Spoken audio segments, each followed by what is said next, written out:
I'm Nick Snow, watching Government for Oil and Gas Journal in Washington, D.C.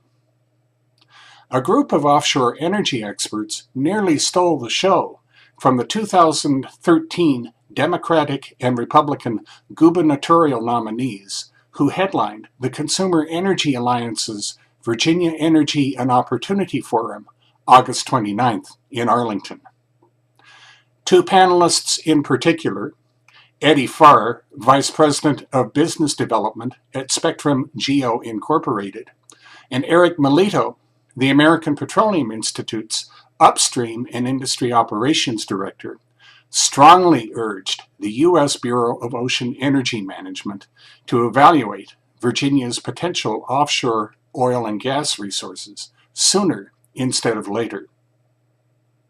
A federal lease sale there was part of a proposed 5-year U.S. Outer Continental Shelf program, which then U.S. Interior Secretary Ken Salazar recalled for examination in early 2008.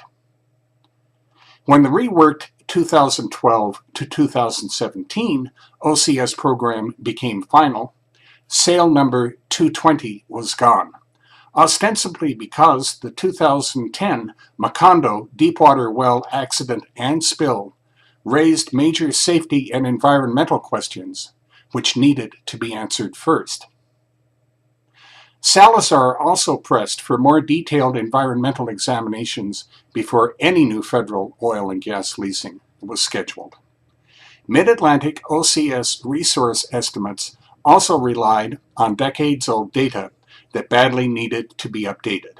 The newly formed U.S. Bureau of Ocean Energy Management took on that task.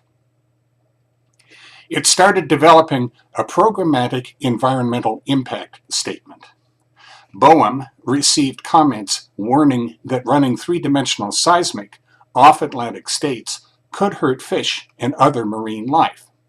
Such concerns don't recognize tremendous offshore geophysical advances in the last 20 years, Farr said on August 29th. Our equipment has passive acoustic monitoring devices, he explained. We have marine mammal observers on each boat now. We ramp up power gradually, and if one of those observers sees marine mammals in the area, operations shut down until they leave. Farr said he knew of no marine mammal or fish fatalities resulting from offshore seismic surveys. The need for modern seismic data off the Atlantic coast is imperative, he added.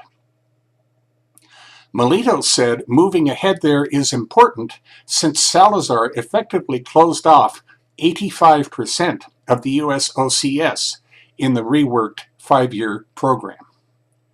Federal agencies have successfully coordinated operations in the Gulf of Mexico for decades, so oil and gas activity does not interfere with military needs there, he noted.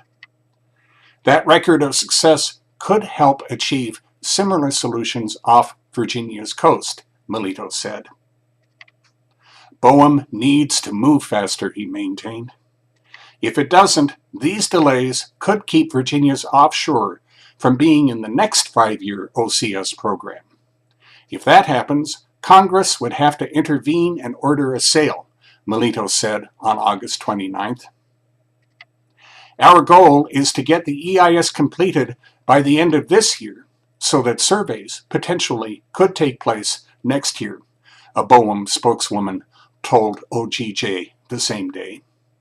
That's Watching Government for this week. In Washington, I'm Nick Snow for Oil and Gas Journal.